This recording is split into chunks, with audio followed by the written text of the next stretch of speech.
고린도전서 15장 1절에서 11절 한 절씩 교독하도록 하겠습니다. 형제들아, 내가 너희에게 전한 복음을 너희에게 알게 하노니 이는 너희가 받은 것이요 또 그 가운데에 선 것이라.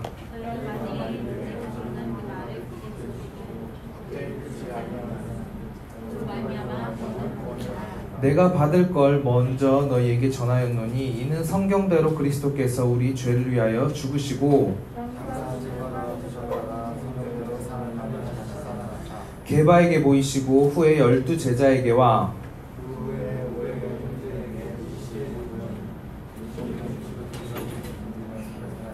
어떤 사람은 잠들었으며 그 후에 야고보에게 보이셨으며 그 후에 모든 사도에게와 나중에 만삭되지 못하여 난 자에게로 보이셨느니라. 나는 사도 중에 가장 작은 자라. 나는 하나님의 교회를 박해하였으므로 사도라 칭함 받기를 감당하지 못할 자니라.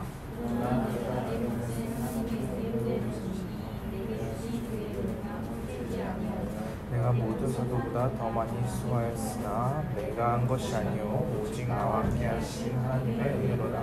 함께 읽겠습니다. 그러므로 나나 그들이나 이같이 전파함에 너희도 이같이 믿었느니라. 아멘. 네. 우리가 이제 지난주 한 주간을 고난 주간으로 보냈었고요. 이제 이번 주에는 오늘 무슨 날이게요? 부활! 네, 맞습니다. 부활절입니다. 부활절. 부활절은요, 말 그대로 주님이 부활하신 날을 기념하는 날이에요. 이 부활이라는 것은요, 우리에게 있어서 아주 큰 의미가 있습니다. 우리가 주님을 믿는다고 하는 그 죄의 자녀가, 이때까지 살았던 그 죄의 자녀가 아니라 하나님의 자녀라고 하는 그 근거가 이 부활이라는 사건을 통해서 나타나는데요. 여러분, 부활 믿으세요? 네, 아마 다양한 생각이 있을 거라고 생각을 해요. 우리가 교회 안 다니는 친구들이랑 얘기를 할 때가 있잖아요. 이렇게 이야기를 할 때 우리는 당연히 믿고 있는 이런 성경의 이야기들을 가지고 얘기를 할 때 안 믿는 친구들이 그걸 가지고 그거 무슨 말도 안 되는 소리를 하고 있어, 무시를 하거나 거부하는 이런 반응들을 우리가 보면서 오히려 우리의 믿음이 흔들릴 때도 있을 것입니다. 그리고 또 예수님에 대해서 공부해본 학자들은 이렇게 얘기를 해요. 예수님이 하나님의 아들이라는 거, 예수님을 안 믿는 사람도요, 예수님에 대해서는 긍정적으로 이야기하는 경우가 많이 있습니다. 예수님, 그 사람 저기 2000년 전에 살았던 그 좋은 사람이었고 위대하고 도덕적인 스승이었다라는 것은 그냥 일반 사람들도 많이 인정을 하는 부분입니다. 근데 딱 하나 걸리는 게 뭐냐면 바로 오늘 얘기할 그 부활이라는 것입니다. 가장 많이 기독교인들을 공격하는 부분이기도 해요. 죽은 사람이 어떻게 살아나? 누구나 그렇게 생각을 많이 한다는 것입니다. 이거는 지금 이제 21세기 첨단 과학이 발달했을 때도 그랬고요. 예수님이 계셨던 2000년 전에도 그런 일이 있었습니다. 당시에는 그냥 다들 2000년 전이니까 우리보다 모르는 게 많아서 지적 능력이 떨어져서 그냥 무조건 부활했나 보다 다 믿었던 게 아니라요. 지금이랑 마찬가지로 그때도 믿을 사람들은 믿었고 안 믿었던 사람들은 안 믿었다는 거예요. 믿음이 없는 사람은 그것을 믿지 못했다는 것입니다. 예수님이 십자가에 달려서 피 흘리시고 죽은 것은 로마 정부가 확인을 했어요. 이렇게 쿡쿡 찔러보고 죽었나 안 죽었나 확인하고 그 시체를 무덤에 넣고 이제 그 로마의 그 막강한 군사력을 동원해서 그 무덤을 지켰어요. 근데 결국 3일 후에 그 무덤은 빈 무덤이 되었습니다. 그리고 예수님은 부활하셨습니다. 그리고 그 500명의 사람들에게 부활하신 예수님을 보여주셨어요.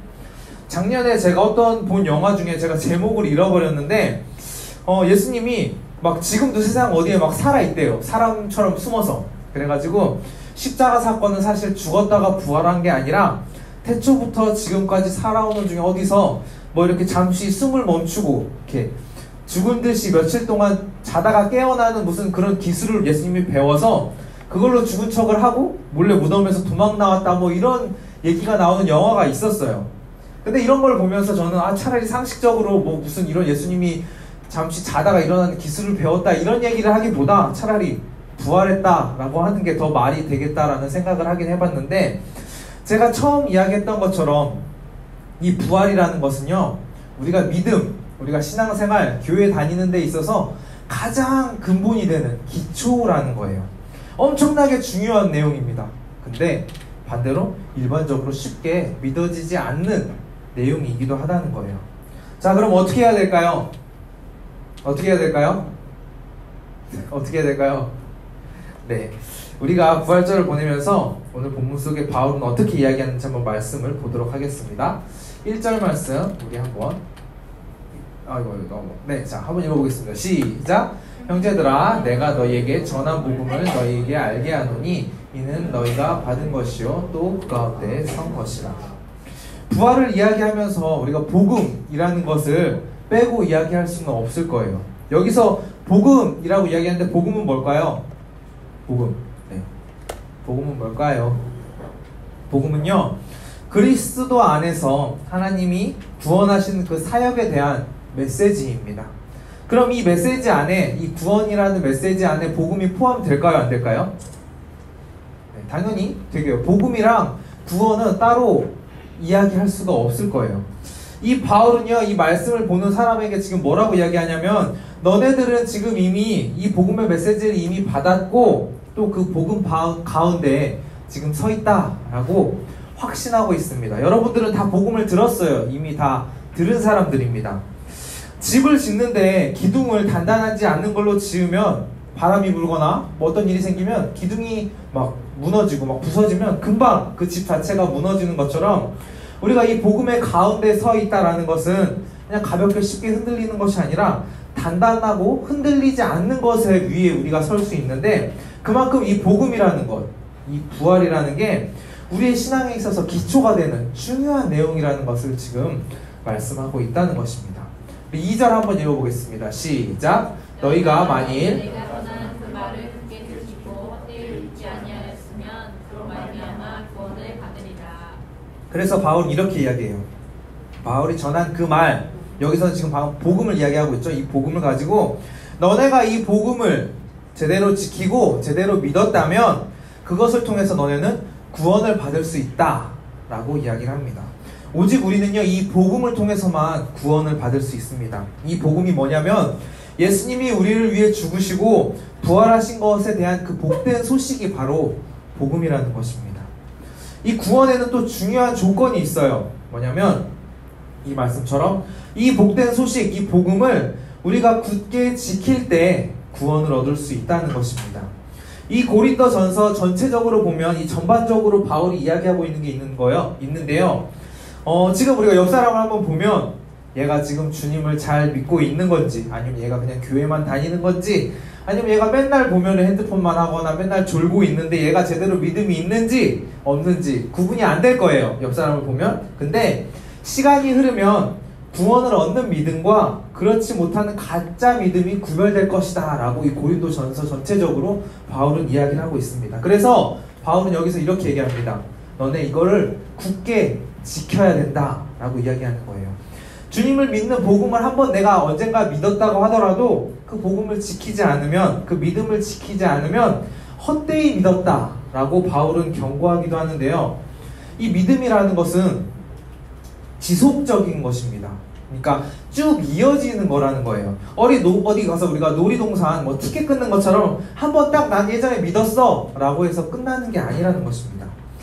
제가 여러분만한 중학생 때 진짜 친한 친구가 있었어요. 거의 베스트 프렌드라고 할 만한 친구가 있었는데, 제가 얘랑은 진짜 평생 친구구나 라고 생각할 정도로 학교에서도 맨날 같이 붙어 다니고요, 밥도 같이 먹고요, 끝나면 맨날 뭐 그 친구네 집에 놀러 가거나 저희 집에 데려와서 놀거나 뭐 이러면서 맨날 같이 놀았던 그런 아주 친한 친구가 있었는데요. 얘랑 한번 크게 싸운 적이 있습니다. 제가 그때 500원을 빌렸었어요. 근데 저는 갚았다고 했고 얘는 안 갚았다는 거예요. 그래가지고 난 갚았잖아, 아니 언제 갚았어 막 이러면서 싸우다가 결국 막 치고받고 싸웠어요. 그리고 절교를 했습니다. 그리고 아는 척도 안 했어요. 그 이후로.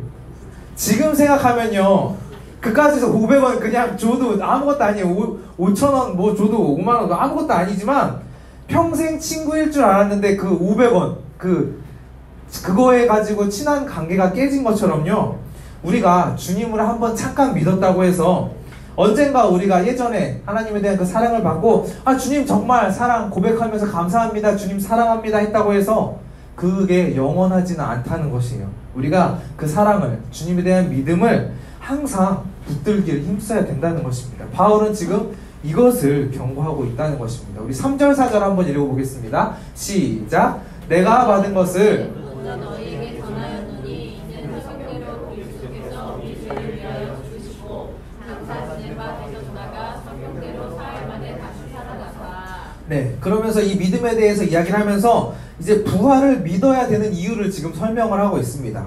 이제부터 이제 부활이 이 복음의 핵심적인 요소인 그 이유가 나타나는데요. 3절을 보면 받은 걸 전했다라고 바울은 이야기해요. 먼저 복음은요, 전하는 것이라는 것이고, 두 번째로 3, 4절에 반복해서 성경대로라는 말이 나오는데요. 이 부활은 바로 성경이 증거하고 있다는 것입니다. 이 성경이 그냥 우리가 단순한 그 일반적인 상식에서 생각하면 그냥 서점에서 파는 많은 책 중에 하나라고 볼 수도 있지만, 그 내용은 인류의 시작부터 오랜 시간 가운데 특별히 이스라엘의 역사와 함께 그 가운데서 역사하시고 하나님께서 약속하시고 그것을 이루어 가시는 그 하나님에 대해서 우리가 알 수 있는 내용으로 성경은 채워져 있습니다. 바로 그 책이 바로 성경이라는 거예요. 그 안에 있는 중요한 내용이 이 부활이라는 게, 이 부활 사건, 이 십자가에 달리고 예수님이 죽으시고 이 사건이 어쩌다 충동적으로 아니면 우연히 그냥 어쩌다 보니까 딱 그냥 일어난 게 아니라 수천 년부터 준비되어지고 계획되어지고 마침내 성경에 쓰여진 대로 일어난 일이라는 것입니다.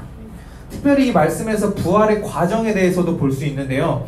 여기서 바울이 말하는 부활은 4절을 잘 보면 예수님이 장사 지낸 바 되셨다가 사흘 만에 다시 살아나셨다라고 이야기하고 있어요.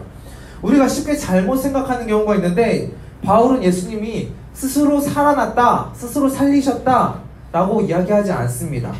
갈라디아서 1장 1절 한번 읽어보겠습니다. 시작. 사람들에게서 난 것도 아니요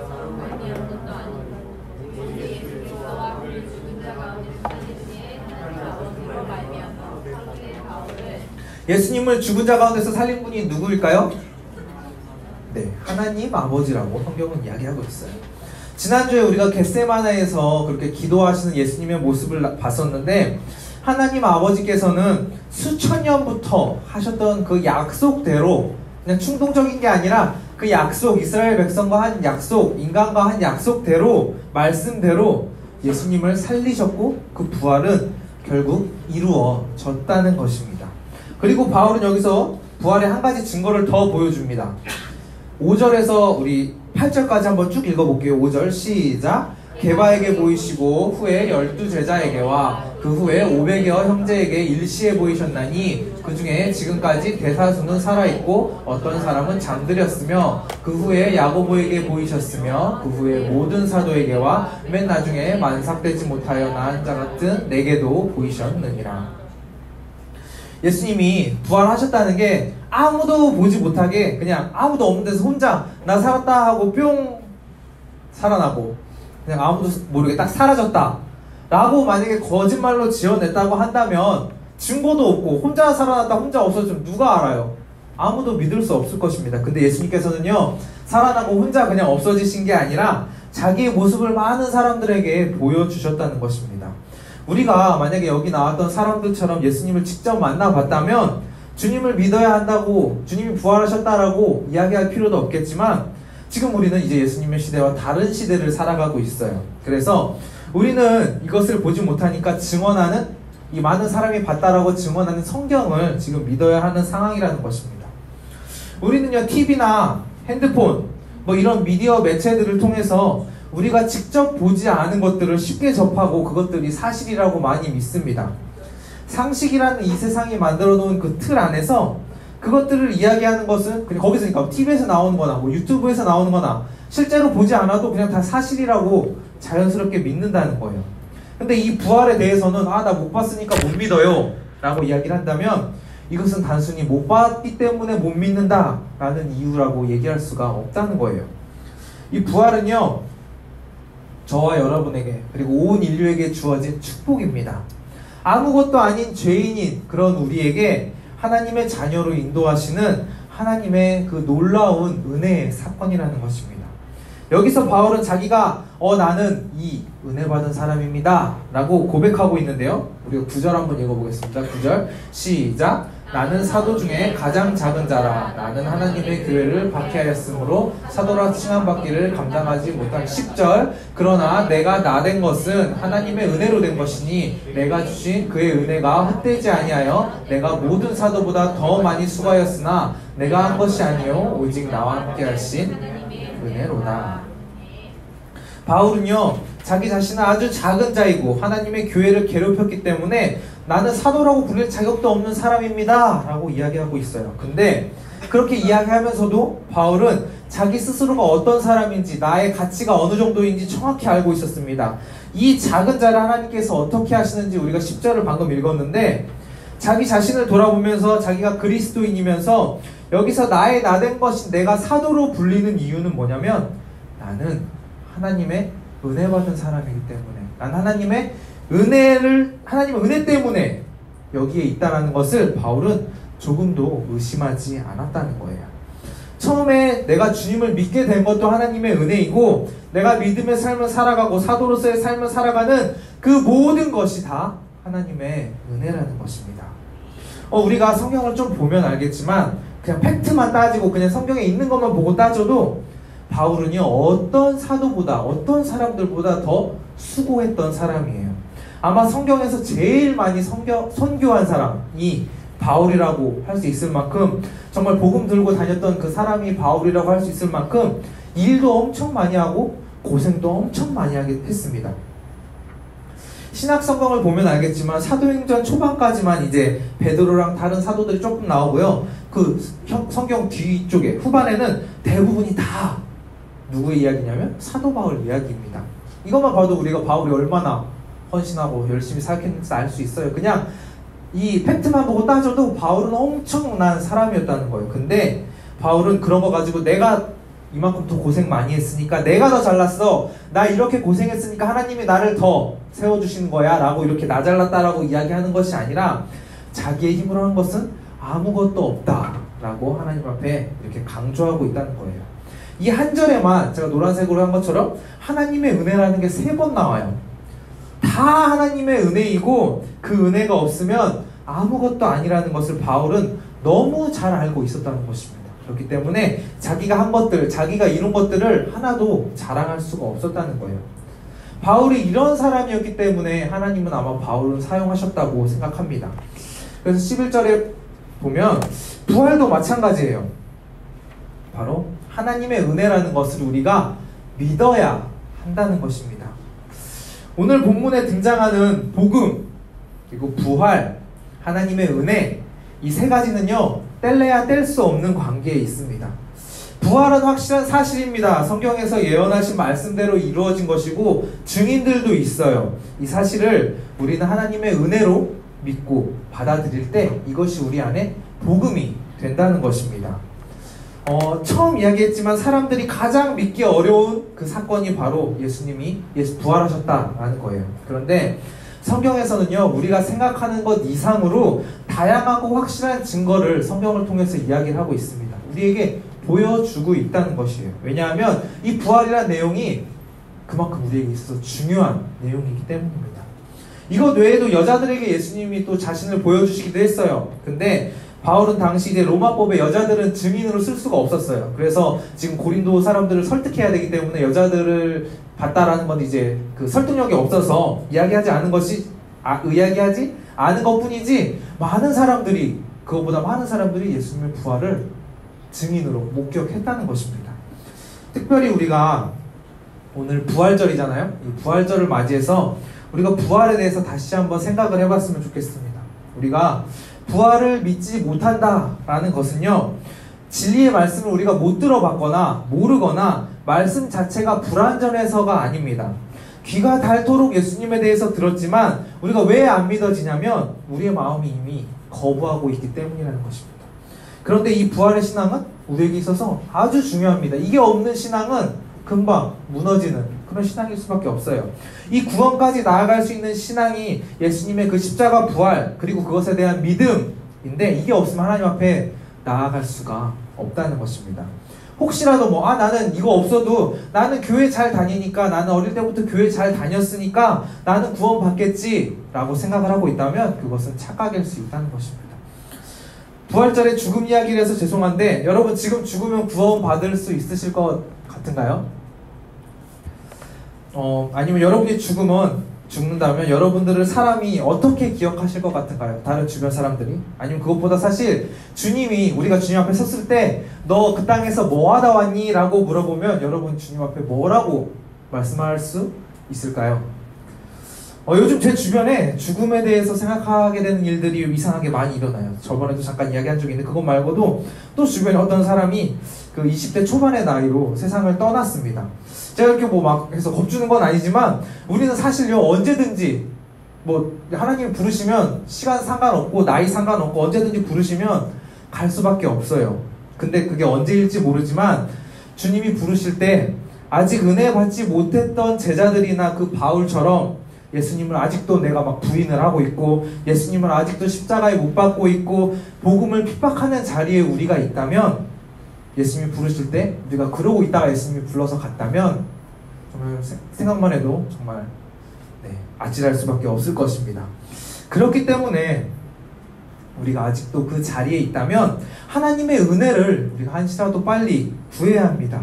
주님의 그 십자가 사랑, 이 부활의 은혜, 우리가 이것을 그냥 머리로만 아는 게 아니라 우리 삶 가운데 한시라도 빨리 붙들어야 한다는 것입니다. 그래서 우리의 자리가 주님을 부인하고 주님을 거부하고 주님을 핍박하는 자리에 우리가 있는 것이 아니라 우리가 주님을 바라보고 주님만 사랑하고 깨지지 않는 그 부활의 은혜의 약속을 우리가 붙들어야 한다는 것입니다. 그래서 우리가 하나님의 은혜로 살아가는 삶을 살아내야 된다는 것입니다. 이제 말씀을 정리하겠습니다. 이 시간 우리가 찬양 준비해 주시고요. 우리가 모두 부활절을 맞이해서 하나님 앞에 결단하기를 소원합니다.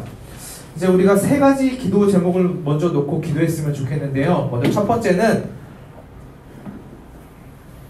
먼저 우리의 죄를 인정하고 우리가 하나님 앞에 회개하는 시간을 갖기를 소원합니다.